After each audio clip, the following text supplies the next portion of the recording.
Process है जहाँ पे हमारे पास पहले न्यूरल प्लेट बनेगी जो इवेंचुअली हमारे पास कन्वर्ट हो जाएगी न्यूरल ट्यूब में, और ये हमारे पास जो न्यूरल ट्यूब अब बना है ये हमारे पास जो हमारा एम्ब्रियो है उसका ब्रेन बनाएगा, उसका स्पाइनल कॉर्ड बनाएगा, यानी कि उसका पूरा नर्वस सिस्टम इसी न्यूरल ट्यूब से बनने वाला है।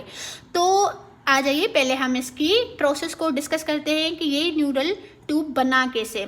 सही है, तो ये एक्टोडर्मल ओरिजिन है, यानी कि हमने जो लेयर्स पढ़ी थी जैसे बनी थी वो 3 लेयर्स, एक्टोडर्म, एंडोडर्म और मेसोडर्म। तो जो उसमें से एक्टोडर्म वाली लेयर थी ये उसी में सारा प्रोसेस होगा और उसी से हमारे पास न्यूरल ट्यूब बनेगा। ठीक है, तो सबसे पहले इसकी डेवलपमेंट शुरू होती है हमारे पास 3rd week of the development में, यानी कि हमारा जैसे एम्ब्रियो बन रहा होता है तो उसके जो 3rd वीक होता है प्रेगनेंसी का, तब हमारे पास ये जो न्यूरल ट्यूब बनना स्टार्ट होता है। तो सबसे पहले क्या होगा कि जो एक्टोडर्म वाली लेयर है वो थिक होगी अलोंग द मिड लाइन और फॉर्म करेगी न्यूरल प्लेट।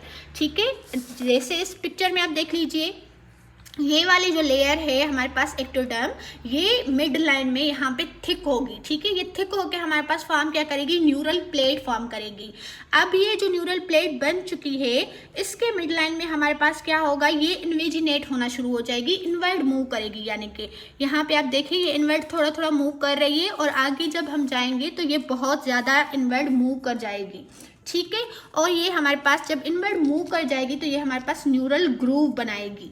ठीक है, और इसके दोनों साइड पे ये जो दोनों साइड पे न्यूरल ट्यूब के जो ये फोल्ड बन रहे हैं इनको हम न्यूरल ट्यूब फोल्ड कहते हैं। ठीक है, यानी कि पहले क्या बनी, हमारे पास प्लेट बनी, फिर वो इनवर्ड मूव की, इन्वेजिनेट हुई और ये हमारे पास न्यूरल फोल्ड बन गए।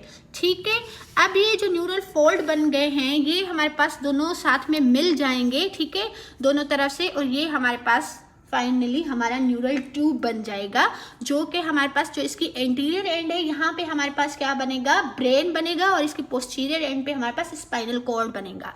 सही, अब ये जैसे ही बन रहा था ना ये हमारे पास न्यूरल ट्यूब, तो इसके कुछ सेल्स होते हैं जो यहाँ से डिटेच हो रहे होते हैं। ठीक है, इसके क्रेस्ट से, यानी कि इसके किनारे से यहाँ से कुछ सेल डिटेच हो रहे होते हैं और वो माइग्रेट करके अलग अलग एम्ब्रियो में जाके ऑर्गन्स बनाएंगे, अलग टिश्यूज बनाएंगे। तो ये क्योंकि क्रेस्ट से जो है वो रिलीज हो रहे हैं, माइग्रेट हो रहे हैं, तो हम इनको क्या कहेंगे, न्यूरल क्रेस्ट सेल।